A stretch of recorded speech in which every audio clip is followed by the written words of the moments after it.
What's up, y'all? It's Jay Danae here. Welcome back to my channel. For starters, before we even get into what today is about, these are not my glasses. So I broke my glasses waking up. I felt you feel something crack. I felt the crack under my my elbow. And I was just like, this can't be. But the thing was, when it cracked, they didn't break all the way. They were still like intact, and so I could still wear them until, my auntie was like, oh, let's try to put some glue on them. And then something happened and they just fell apart. So I was like, okay. But I know a big part of this is the fact that I need to get new glasses with my actual current prescription. So God has a way of making things happen, okay? But I ordered me some glasses on Monday, and they should be here in about a week. Right now, I'm wearing my mother's glasses, and I'm doing my best, but I can't really see clearly. But I can see much better, though, with them than without them, okay? So, yeah, just want to put that out there. Secondly, make sure you subscribe to my channel. I don't know if y'all know this, but I'm at about 5,040 something subscribers. This time, maybe 2 weeks ago, I was at 4,000. Then right before that, I was stuck at 3,800. So kudos to everybody who has subscribed, who has shown me support. Even the ones who haven't, but you still subscribe, which I find to be a little nutty. But I am very, very appreciative of the love and the affirmation and the encouragement that y'all provide. Like, y'all don't just subscribe. Y'all also comment and be like, oh my God, I love this channel. I feel like I found what I've been looking for. I feel like I'm talking to a friend, like somebody on FaceTime with me. And I absolutely love that, because my desire, honestly, is for this to be a positive platform. Of course, we're going to attract the uglies. And by that, I mean the people who are internally ugly, where they like to be evil. We're going to attract them. Because misery loves company. Misery needs company. So they try to come into the comments and hope for people to join them in the things that they say. But for the most part, y'all don't do that. Y'all actually come to my defense. Okay? So love y'all down for that. I don't have to say anything. I don't. Y'all go hard for me, and I am so grateful. Which leads me to the one moment where I'm gonna address some of the comments from the video I made last week or the week before last, where I talked about how I've never been in love. I don't know if some of y'all can't read, or y'all can't hear, or y'all can't see. I don't know which one it is, but one of those impairments are causing y'all to struggle in y'all comprehension. If I'm sitting here talking to you about how I've never been in love and my experiences behind that, and how I'm happy that I have now chosen not to settle the way I was trying to settle before for a bunch of dudes I didn't really like for real, but I just wanted to have someone. If I'm saying that I'm happy I didn't settle, and I'm in a space now where I'm working on me, I'm literally currently on a weight loss journey. And I'm working on my healing, and I'm growing in my spiritual gifts, and I'm building my business. I'm trying to be a better daughter, a better sister, a better friend. Where in that does that scream, I need your advice about how to get a man? Where did I ever say in the video that I am currently looking for a man? I said I'm excited about when I will date and when I will end up in a relationship, which means that I trust God's timing in that. Me posturing myself for who I'm gonna end up with in the future has more to do with me being in God's will than the advice y'all be giving me. Just lose weight. And then some, you know what? I will say this. I appreciate the constructive criticism I've seen in the comments. I do, because I know the difference between constructive and wicked behavior. I love the constructive criticism. Thank y'all so much. Thank y'all. And also thank you to the ones who don't state the obvious. We all know I'm not skinny. So you coming in and acting like I don't know this is also kind of nutty too. But then we have the ones who try to be nasty but phrase what they're saying in like as if they're giving wise counsel. Are you dumb? Like, you think I can't tell that you're trying to be mean and you're trying to be funny? And what I want to say to y'all is, there's nobody in these comment sections who gave me nasty advice that I would like trade lives with. I can 100% guarantee that everybody who chose to be nasty in my comments, all of y'all hate y'all lives. Every single one of y'all. I can guarantee it 100%. Y'all all hate y'all lives. Which is why you felt like, you know what, to make my day better, I'm going to come into her comments and I'm going to say something bogus. That's why you did it. That's why you did it. And then there's some of y'all, I don't know if this is worse, where you felt like you were being helpful, but you were being nice nasty. Which I know is because it's happened to you, and so I'm going to spare you the lecture. Because I used to be that way, because I got a lot of nice nasty advice from older black women when I was younger. And I became like a mirror of that, where I would be very critical of other females especially. But that just shows that you are actually hurting on the inside and you need to seek therapy and seek counseling. Last but not least, this idea that losing weight is gonna automatically put me in a relationship. I know you didn't think that was like, I know you don't think that you snapped with that advice.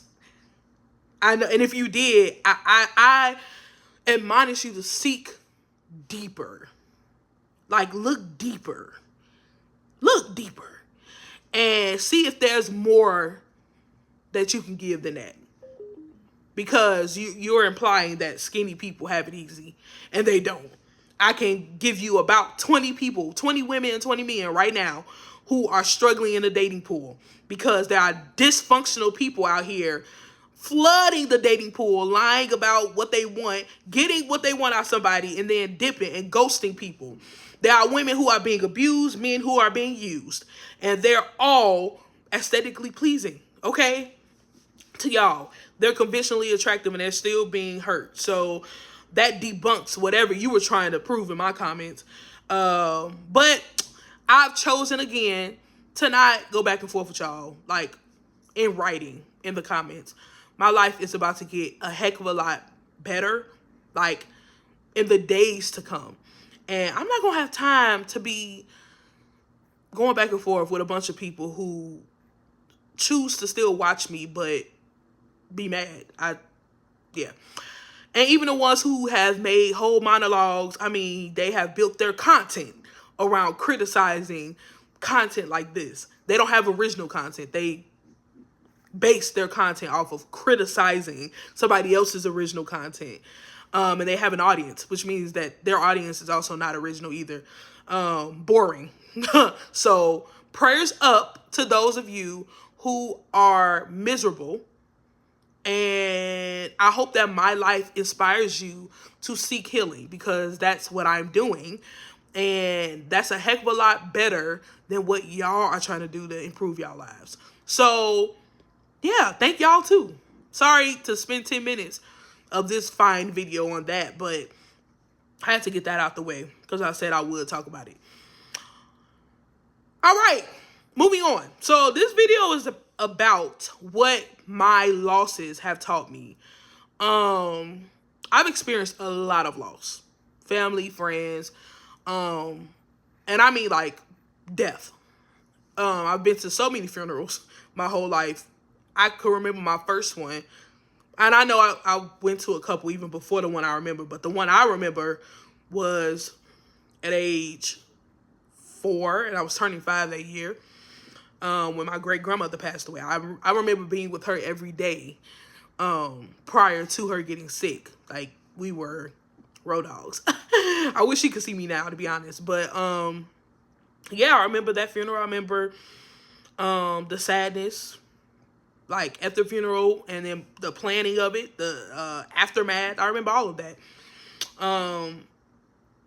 And that taught me a major hatred for hospitals, for funeral homes, for death in general. So since then, I've had a like strong disdain for the spirit of death. I hate when people die. I hate death. I feel like a lot of death is avoidable, and a lot of it is not.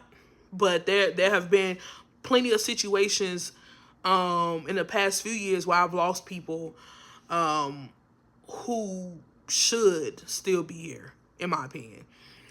But I want to talk about 3 of them, 4 of them in particular, that is the reason why I'm recording this today. So in 2022, I literally lost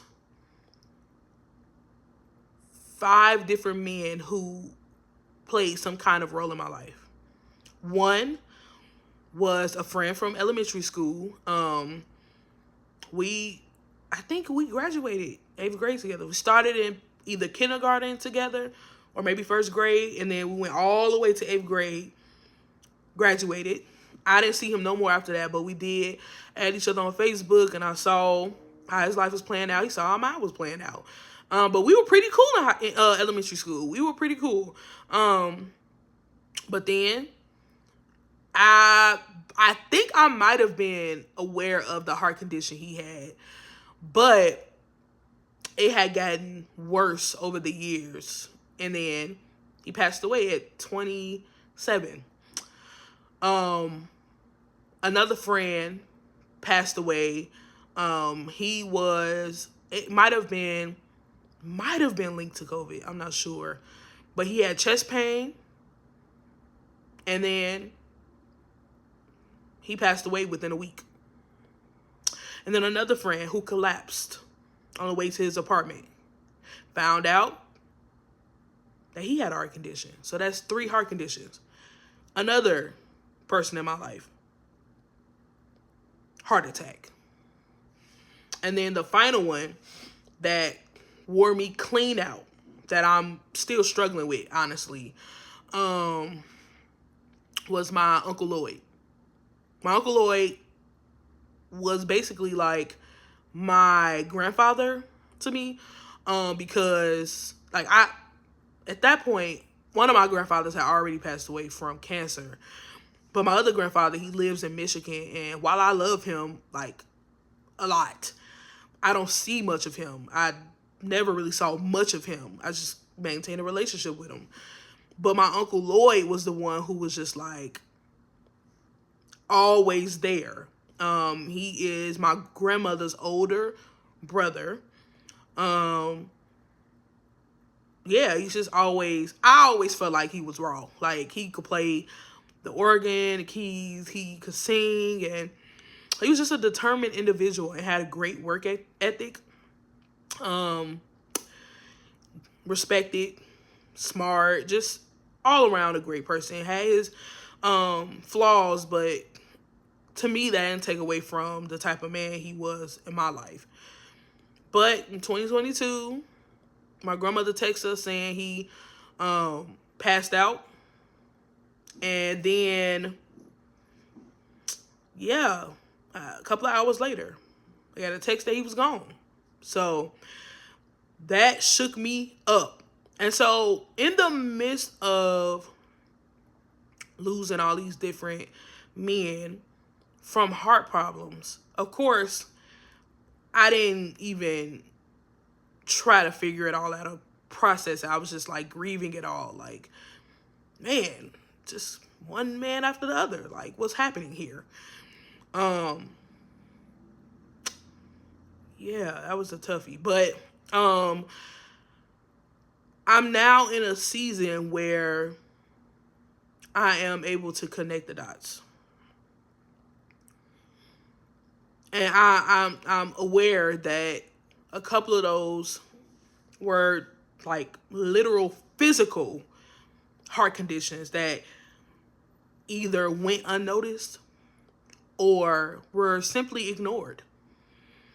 Which brings me to what I want to say to men. So this video is for men. God showed me back in, I don't know, 2016-ish, 2015, 2016, when I finally started to come around regarding my gifts. He showed me that I'm also called to men, which wasn't much of a surprise to me. I grew up being bullied mostly by guys, and a lot of my trauma has to do with like the men in my family, the men around me. But my love for them never went away. My consideration for them never went away.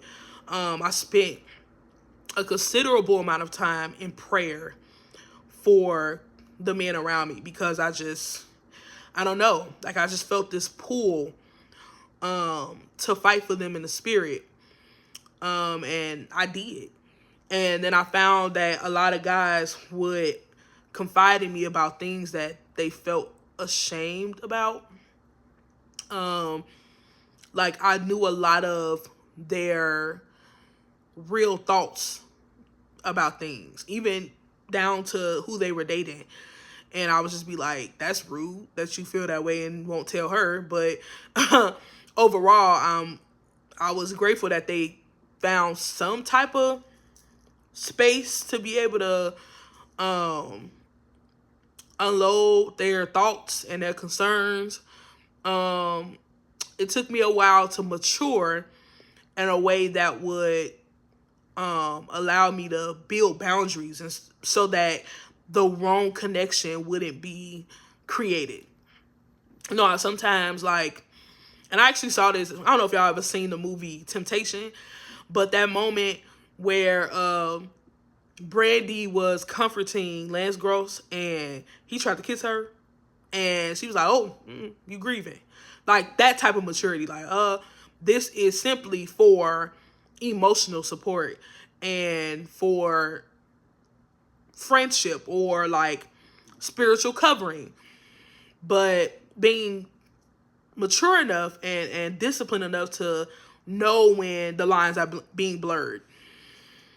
And I do feel like I am at that point now where I wouldn't even allow things to like go too far to the point where people's vulnerability is being used for the wrong reasons, right? So I'm saying all that to say that I've been discerning that men, especially black men, really are hurting. They really are hurting. And please do not see this as a pick-me video. Y'all be going for broke on women who, like, empathize. Like, women who demonstrate empathy to men. Like, hear me out. Hear me out. A lot of black men are literally hurting. They are. They have a lot of trauma that they do not talk about. Men, black men, y'all have a lot of trauma that y'all don't talk about. A lot of y'all actually do romanticize y'all lives, like y'all childhood and y'all relationship with y'all parents. And the lifestyles y'all had back in the day or the lifestyles y'all have now. Like a lot of y'all do romanticize what y'all been through, but the moment you actually like open up and talk about it or put it on the table, you realize just how traumatic a lot of y'all experiences have been. I like I said, I have a lot of male family members who can just casually say, like, "Oh, yeah, my mama beat me with this," or my mama didn't hug me," or so and so told me to toughen up. So and so told me to shut up for she blah blah blah. I did this with somebody who was like way older than me, or I had a girlfriend who was 35 and I was 13. Like those things aren't good. They're not good. Like those are traumatic experiences that if you look deep down, if you actually analyze your life, you will see how those experiences have pretty much shaped where you are now. One of my friends is a hopeless romantic.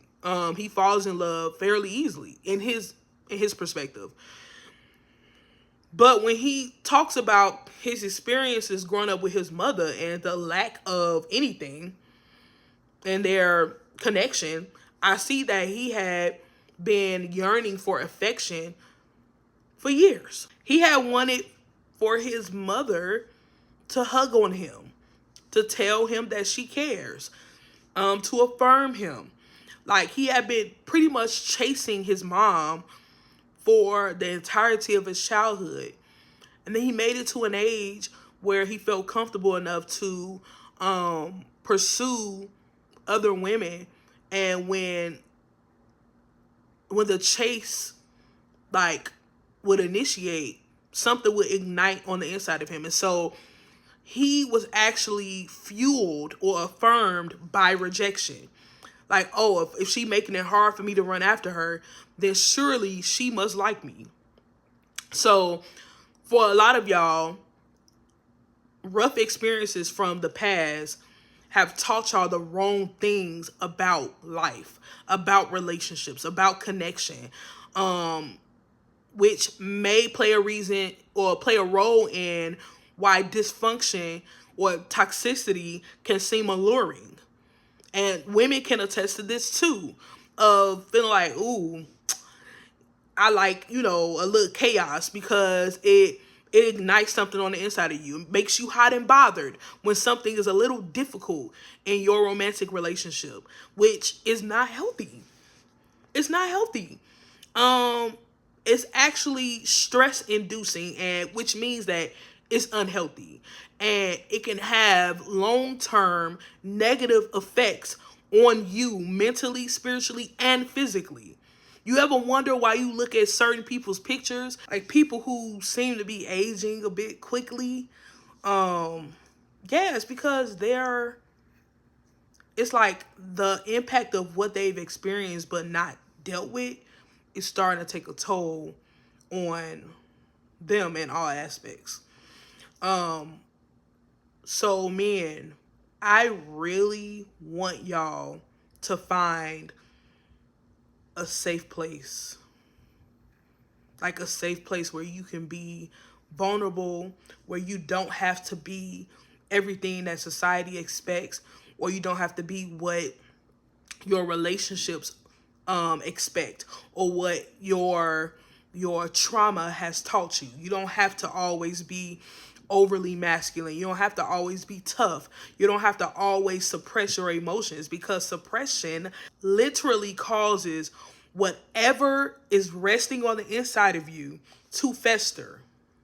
I can tell you now that the majority of the men who I mentioned earlier who I lost, they were dealing with some things emotionally and mentally that they never felt courageous enough to share. Some unforgiveness, some bitterness. A lot of it was shame. And it's okay to admit that to yourself, that you are ashamed of something that happened in the past, or something that that other people might have told you that you need to have, because either people don't want to hear that, men aren't supposed to do that, or it's too big or too messy to be shared, or it's beyond redemption. Find a safe place to share what is in your heart, because if you don't, it will start to eat away at you, and it could end with you either aging too fast, being sick all the time, having literal physical heart issues, or some other ailment. I know a lot of preachers don't talk about the physical manifestation of not healing, but literally not walking your healing journey out, not addressing what's on the inside of you, not acknowledging what you've experienced, can have some like destructive consequences. And if you are somebody who wants to live like a full life where you're prosperous and you have authentic joy, and you're not just surviving, or you're not secretly miserable, you need to heal. You really do. You deserve to have a full life. You deserve to have a full life. Like, the struggle bus life is not, it's not it. I've been there. Nobody should live that, okay? But you deserve to have a full life. I don't want y'all to have heart issues. I don't want y'all to have to be buried under so much mess that you feel drowned, or you feel like nobody really knows you, or nobody really cares to know you or cares about you. And so you choose this life that is basically a slow death. That's terrible. That is terrible. So yeah, I've been thinking on this a lot. I have. The heart issues, the chest pain. Like, it's not always due to diet or whatever people like choose as a reason. Much of it can be due to your emotional state, your mental state. So get help. To those who can relate to this, get help. Don't wait until you're at the point where your health is hanging on a thread to be like, okay, now I want to see if somebody can help me through this situation. Like, find someone who can be unbiased. Find someone who won't judge you. Find someone who won't try to coach you into holding on to everything you've been through. Like, that's not a flex. It's not. I've learned it. I've seen a couple of male family members who have chosen to get therapy, and they can attest to the benefits of breaking away from that myth that you have to be strong as a man and be like, I don't know, act like you're not hurt. Y'all got pain too. Y'all got trauma. Y'all got painful experiences. Y'all are experiencing hurt in this dating world too. Y'all have been played. Y'all have been used. Y'all have been manipulated. You know what I'm saying? Like, it's not just women who experience trauma. Men do as well. So I'm admonishing y'all to initiate a healing journey for yourself, for you. You've done enough for the people in your life. You've done enough to show up as whatever is needed in your life. You've done enough to provide. You've done enough to protect. Now is the time to tend to you, your soul. Because what good are you doing the ones around you, the ones you're called to protect and shield, if you're becoming weaker and weaker by not addressing what hurt you? if you want to look at it that way. So I just want to say that because it has been like grieving me to see so much go unnoticed, especially in our black men. It hurts to see it. Um, and it also hurts to see like the dysfunction that emerges from that, because hurt people hurt people. That's a real thing. You can literally become a mirror of what you've experienced. And it doesn't have to be identical to what you experienced, but just being used in the past or told that you're not anything, you're nothing, you're blah, blah, blah, blah. You could become someone who tries to make others feel like they're nothing, you know? Or you can use women or friends or money as things to help affirm your identity. Either way, you're doing a lot of damage to yourself that can manifest as physical pain, physical illness, ailments, just things that you shouldn't have to go through. Somebody said something yesterday. I watched a sermon where the man said, being in the wrong thing can cause you unnecessary warfare. Sorry, it's a back scratcher. It can cause you unnecessary warfare. So imagine some of the things you might be experiencing that feels chaotic or harsh. You just like, oh, why do I keep hitting all these rock bottoms or whatever? A lot of that can actually be unnecessary warfare that you're facing due to something you're holding on to or you're in that you shouldn't be. If you are living out a life that you weren't called to live, you could be facing unnecessary warfare, unnecessary chaos. If you're not addressing what needs to be healed on the inside of you, you could be facing unnecessary warfare. The patterns of rock bottom, of hitting a wall, feeling stagnant, feeling like you just can't get it right. That's unnecessary warfare, which means something needs to be addressed. And that's all right. So I'm going to end this by offering myself. I coach men and women, mentally, emotionally, spiritually. If you are in need of someone who can offer emotional support through biblical perspectives, biblical principles, with prayer, with accountability, with empathy,